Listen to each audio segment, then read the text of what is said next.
What's up, team? Welcome to the video. I want to talk about my response to an email that I received a couple weeks back from someone who I think was a college student, but this concept applies to work and belief in any endeavor. And they asked, when I'm studying and I get tired and I feel like I'm burnt out, how do I know if I'm actually burnt out or if I'm just being lazy and I need to push through to get to that next level? And I replied and said, whichever you believe is true is true. And I didn't fully know what I meant by that at the time. It was just my intuition and something that maybe Gary ingrained it in my head some. We don't know enough about the brain. Willpower, work ethic can let you accomplish more than you think you can accomplish. But really, it's a culmination of a lot of experience I've had. Failed relationships and just a lot of situations where what you believe becomes true. And I want to talk about some science that I have to back that up, because I recently came across an article from Greg Nuckols, big, strong dude, insanely strong dude, actually, power lifter, and very articulate and smart guy. He wrote an article that was about, I'll link it below, but about how our beliefs influence our outcomes, specifically in strength training and the types of results we get. And there was a study comparing natural, a 12 or 16 week study, a group of individuals who weren't taking any drugs whatsoever, just going at it, following this program, and another group who were told that they were on steroids, some mix of stuff, but they actually weren't. It was placebo. And the group that was on the placebo, both groups were experienced lifters. The group on the placebo experienced 4 times the strength in half the time because they thought they were taking steroids. 100-pound strength increase in 22 weeks versus 22-pound increase in 7 weeks across 5 different exercises. Yo, I'm absolutely infuriated by how poorly I explained this. So the group that thought they were on steroids but they weren't, they saw 4 times as much results over the course of 4 weeks as the group who wasn't on anything and told they weren't on anything experienced over 7 weeks. Okay. That's insane. 4x in half the time because you think you're getting this drug that is proven to make people bigger and stronger and blah, blah, blah.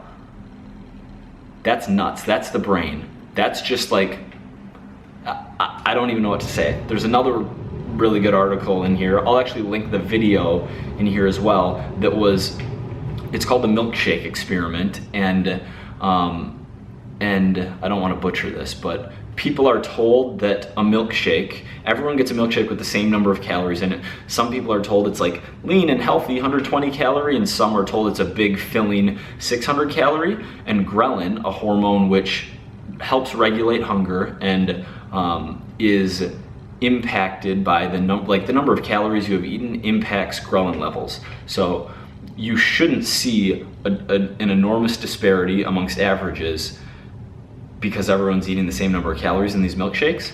But the group who was eating less saw a lower spike in ghrelin than the group who was eating more. Nuts. Who thought they were eating less versus the group who thought they were eating more. Go to the video, it's way better than than the way I'm explaining it right now. But all of this, just my takeaway in all of this is that we can influence our own lives based on what we force ourselves to believe.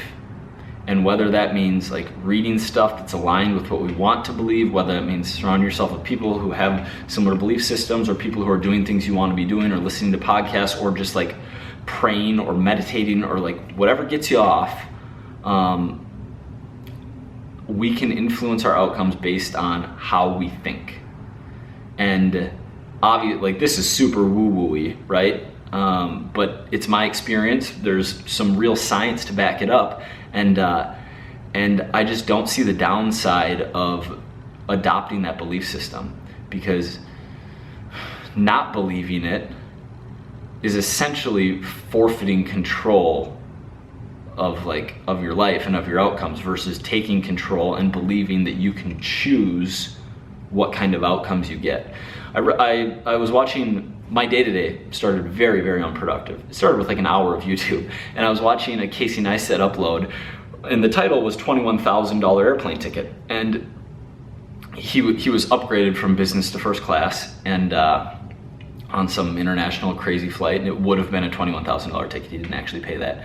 And someone in the comments was like, you know, I read the top comments, was like, this rich guy gets a free upgrade or something, and here I am struggling to pay my electric bills. Like, I hate this world, life's so unfair, kind of thing. And like, I really, really hope that person watches this, because yes, if you think life sucks, if you think the world's unfair, that's how it's gonna be. Like, that's what you're getting back. And guess what? It is. Like, everything isn't perfectly fair, but if you believe that what you put in and your effort and your actions can drastically influence what you become, like, it's gonna be true, or it has a higher chance of being true. Anyway, check out the article. I really liked it, and I haven't even fully processed how much I like it. I think I'm gonna reread it a couple more times, but yeah, influenced me in a big way. Hope you guys take something out of it.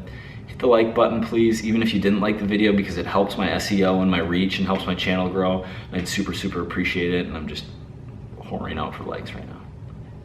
All right, I'll see you guys tomorrow.